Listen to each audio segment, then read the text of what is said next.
Hello and welcome back to step 1 of the Upside Plan, Material Declutter Take 3. In this video, I would like to tackle one category. I know, it's hard to guess, it's going to be clothes.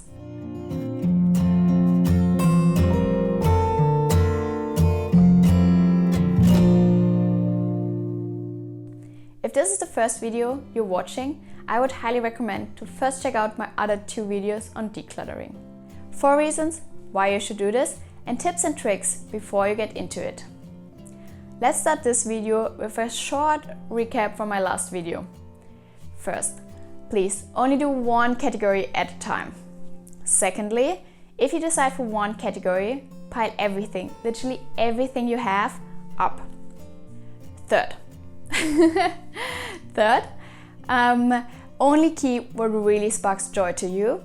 And fourth, if you want to be able to be super proud of yourself afterwards, take before and after photos. That being said, this is my before status. This is me already almost 2 years into the process of trying to be more minimalistic. If you think that's still a lot, well, let me tell you, this is a third or maybe even a fourth of what I had before I started my first big decluttering. Anyways, I want to sort out a little more. No one needs a goal like this. I mean, you do you and everything you feel comfortable with. But after reading that Bea Johnson and each of their family members can fit all their clothes into cabin luggage, my goal is to never have more than 2 suitcases full of clothes. Even though I have to admit, they are not cabin size. If you're interested in Bea Johnson and her book Zero Waste Home, which I can really recommend because I found it quite inspiring, eye-opening and just easy to read, I will link it in the description box below.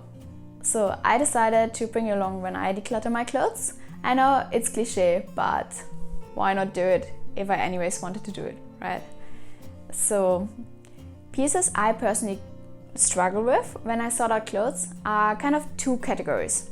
It's either the clothes, which are not my favorites, but I wear them quite often, or I keep them because I think I need them, either for business matters or a particular situation sometime in the future.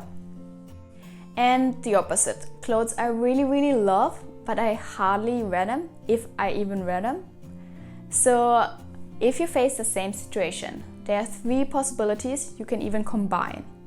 First, really only keep what sparks joy to you. And then consider if there's a possibility that someone else may cherish and wear this item more than you currently do. Would it not be nice to give this opportunity to the person as well as the item?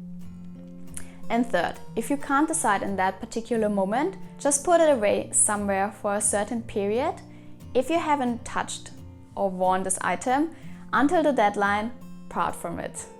Anyways, there's no need to put extra pressure on yourself. If it's really hard for you to part with that item in this particular moment, then just keep it until you're ready to part from it. At this point, I would actually be done with sorting out according to the KonMari method.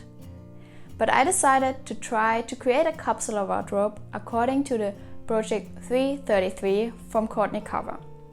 So, what does 333 stands for? It stands for 33 wardrobe items over 3 months, including shoes, bags and accessories. The rest of your clothes will be put away for that period. Those 33 items do not include underwear, sentimental jewelry you never take off, workout clothes which only work for that and not for going out, sleepwear and clothes you only wear at home. Pieces count individually, not as an outfit. Obviously, things which come in a pair are counted as one, like shoes or earrings. The idea is to choose wisely, as the selected items should function for all matters coming up over those 3 months. So why should we do this if we have so much more we can wear? Well, first of all, it could be fun to try this and to push yourself out of your comfort zone. I mean, there's no harm in trying something like this, right? It could also give you an idea of how much you actually need. And you could experience some positive side effects.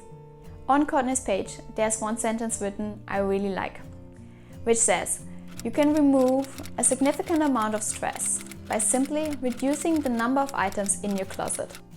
This could potentially apply to you, right? It's not about abandoning your clothes. If you like this experience and you want to stick to this capsule wardrobe, you would change your clothes regularly. It's also possible that you get less bored of what you have if you recover it again after a certain time frame you haven't used it. I mean, imagine you're just changing up your wardrobe for the winter season and then you find your favorite sweater which you haven't worn for 3 or maybe 6 months. Is that not a nice feeling? This could also reduce buying more things because it's refreshing, and this would obviously save a lot of money and stresses the environment less.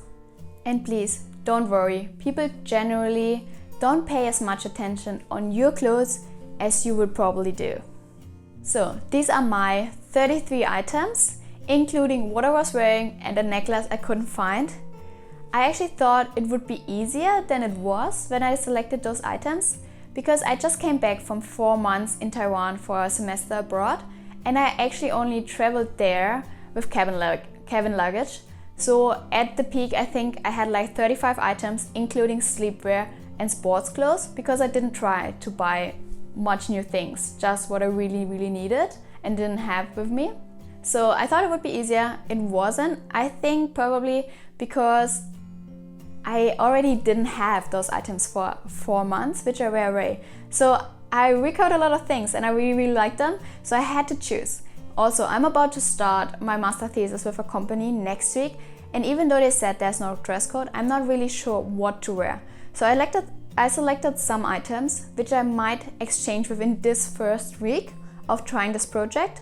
This is what I allow myself, because I don't really know how the situation is going to be, and if there's no dress code and I have those items which are a certain number and I never really wear them, that would be really sad. So I'm gonna maybe switch it up, and I obviously can update you after those first 3 months how it went for me and if I'm gonna stick to it, which I hopefully will do. So this was me decluttering my clothes, trying project 333 for the first time. There will be a few more videos on material declutter before we move on to digital declutter. If you want to stay on track, just subscribe and also click on the bell so you get notified if there's a new video. If you like this one, feel free to share it or give me a thumbs up. And yeah, if you have any questions, just put them in the comments. And then thank you for watching. I hope I see you next week.